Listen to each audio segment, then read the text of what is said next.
দেখেন, আমাকে এখানে আসার পর কয়েকজনই জিজ্ঞেস করেছে আপনি এখানে এসেছেন কোন দল থেকে। তা আমি আসছি দুইটা দল থেকে। একটা হচ্ছে আমি একজন পিতা, একটা হচ্ছে আমি একটা মানুষ। আমি জানি না আপনি পিতা কিনা, আপনার কোনো সন্তান আছে কিনা। যে কোনো মানুষ যে কিনা পিতা, যার সন্তান আছে, তার কিন্তু এইভাবে মানুষ মারা যাওয়াটা এটা একেবারেই সহ্য হওয়ার কথা না।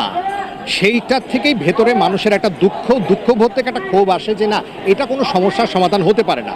সরকারও বলছে সমস্যার সমাধান হতে পারে না, কিন্তু এই জিনিসটা আরেকটু আগে বললে জিনিসটা ভালো হতো।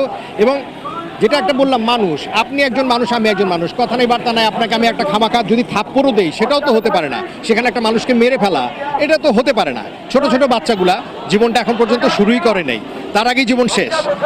এই দুঃখ থেকেই সব মানুষ এসছে, সেই দুঃখ থেকেই আমিও এসছি, শিল্পী সমাজও এই দুঃখ থেকেই এসছে।